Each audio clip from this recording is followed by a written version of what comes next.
Hello, I'm Pastor Aaron. Welcome to Redeemer Lutheran's Midweek Devotion. You may remember that last week we finished with the children of Israel entering the wilderness. And today we pick up from there, and we want to remember that in that wilderness journey, God was leading them to Mount Sinai. There he would give them the law. Now, there's an entire couple of chapters devoted to just their encounter with God at Mount Sinai.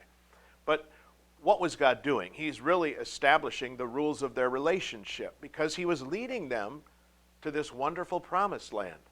And once they got there, God wanted those parameters for their relationship to be firmly set in place. And so he gave those parameters in a covenant called the law. He handed that to Moses, and Moses gave it to the people. And so they had time while they were there in the wilderness still to start putting those rules, those religious requirements into practice. They had a tabernacle that they set up. They established a priesthood through Moses' brother Aaron. So all of these were the parameters under which God would live with his people, in which they could keep this bond of peace. To go outside of that law would then be to disturb or disrupt or destroy that peace. And God has some very severe warnings for his people if they would do that. He promised that the land they would inherit wouldn't be theirs for long if they kept breaking his covenant, that law covenant under which he guarded the covenant of peace. So really you have that covenant of peace through his son, the sacrifice that his son is going to make.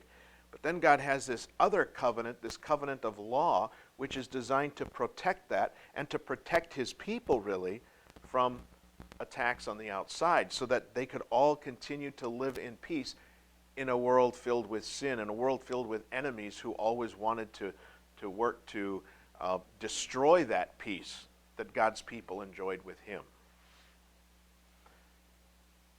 Thanks to Jesus, that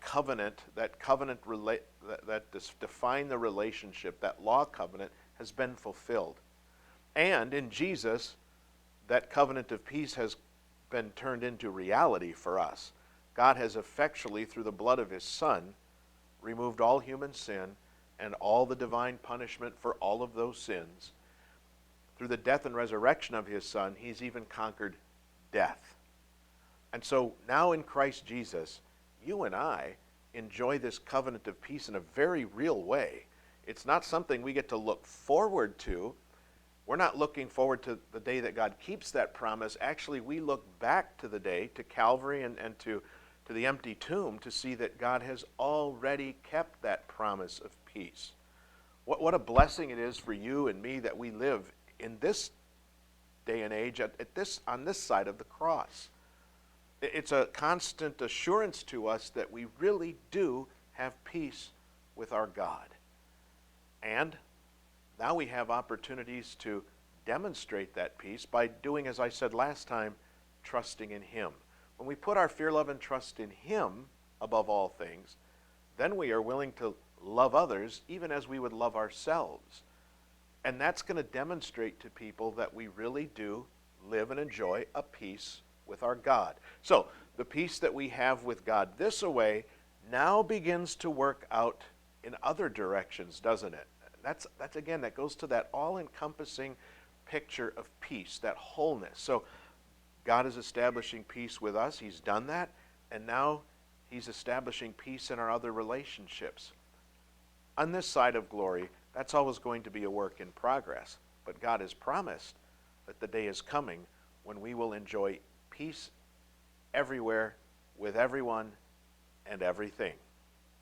And he says to us again, trust me. Have a great week.